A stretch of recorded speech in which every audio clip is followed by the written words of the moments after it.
বাংলাদেশকে নিজেদের গ্রুপে চায়নি শ্রীলঙ্কা। এত ভয়!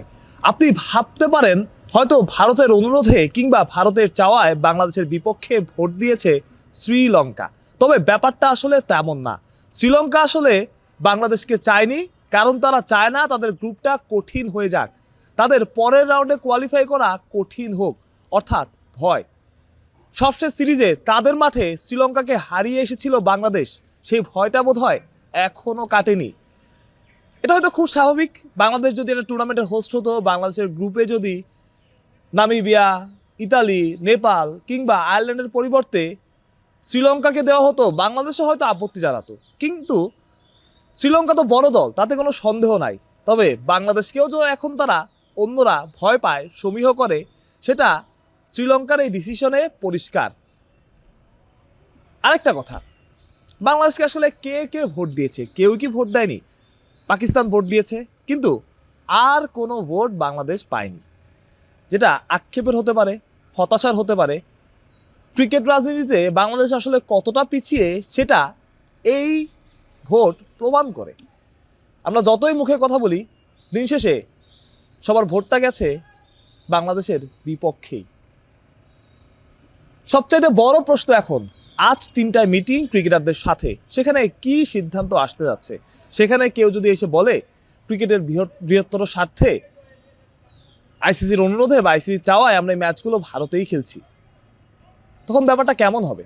এই যে এতদিন ঘুরানো হলো, এত কিছু বলা হলো, কিন্তু দিন শেষে যে সিদ্ধান্তটা আগে নেওয়া যেত কিংবা যে সিদ্ধান্তটা আগে নিতে পারত, সেই সিদ্ধান্তই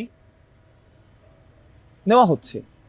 ব্যাপারটা অনেকটা তেমনই। ক্রিকেটাররা কি চাইবে? ক্রিকেটার চায় আলোচনাটা কেন? তাহলে এই আলোচনাটা তো আগেও করা যেত। এত কিছু সিদ্ধান্তের পরে, দর্শকদের এত কথা বলার পরে এখন কেন আলোচনা?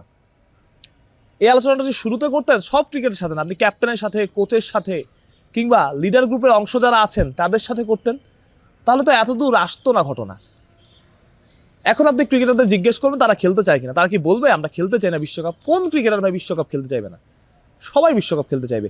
ক্রিকেটারদের সাথে যদি আলোচনার প্রয়োজনই ছিল, সেটা কেন আগে করা হলো না? ক্রিকেট বোর্ড তো চাইলে করতে পারতো, এত বড় পরিসরে না করে। এত বড় পরিসরে তো যাওয়াই দরকার ছিল না। ক্রিকেট বোর্ড চাইলেই ক্রিকেটারদের সাথে শুরুতে আলোচনাটা করা যেত, কিন্তু শুরুতেই ক্রিকেট বোর্ড থেকে বলা হয়েছে বা বোঝানো হয়েছে তাদের কথায়, তারা যে সিদ্ধান্তটা নেবেন ক্রিকেটারদের সেই সিদ্ধান্তটাই মেনে নিতে হবে। অর্থাৎ তারা চাইলে ক্রিকেটাররা খেলবেন, এটা সরাসরি কেউ বলেন নাই, বাট তাদের কথাবার্তা এটা মনে হয়েছে, না চাইলে খেলবেন না। কিন্তু এখন সেই ক্রিকেটারদের সাথেই বসতে হচ্ছে কোনো উপায় না পেয়ে। বিসিবি প্রেসিডেন্ট আমিনুল ইসলাম বুলবুল গতকাল বলেছেন, ক্রিকবাজের একটা নিউজে দেখলাম যে মিরাকলের আশায় আছেন তিনি। এখন যে মিরাকলটা কি? মিরাকল কি আসলে হওয়া সম্ভব?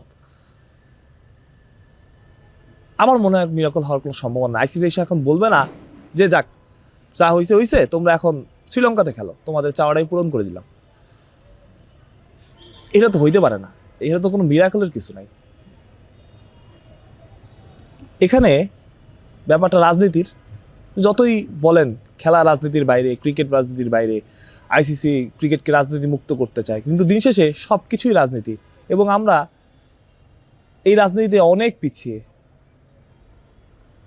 যেটা এবার প্রমাণ হলো জিম্বাবুয়ে, যে জিম্বাবুয়েকে বাংলাদেশে আমরা বিমান ভাড়া দিয়ে নিয়ে এসেছি, নিজের টাকায় হোটেলে রেখেছি, জিম্বাবুয়েও আমাদের ভোট দেয়নি। শ্রীলঙ্কা তো তাদের স্বার্থ বিবেচনা করেছে। এখন যেটা ব্যাপার, ক্রিকেটারদের যদি জিজ্ঞেস করা হয়, ক্রিকেটাররা বলবে তারা বিশ্বকাপ খেলতে চায়, এটা মোটামুটি নিশ্চিত। সব ক্রিকেটার বিশ্বকাপ খেলতে, তারা বিভিন্নভাবে বুঝিয়েছেন এটা, বিভিন্ন প্রেস কনফারেন্সে তারা সরাসরি বলেন নাই, সরাসরি বলার প্রয়োজনও নাই, কিন্তু বিভিন্নভাবে এটা বুঝিয়েছেন যে তারা বিশ্বকাপটা খেলতে চান, এবং ক্রিকেটারদের সাথে অফ দ্য এয়ার যত কথাবার্তা হয়েছে টুকটাক, তারা বিশ্বকাপ খেলার পক্ষে।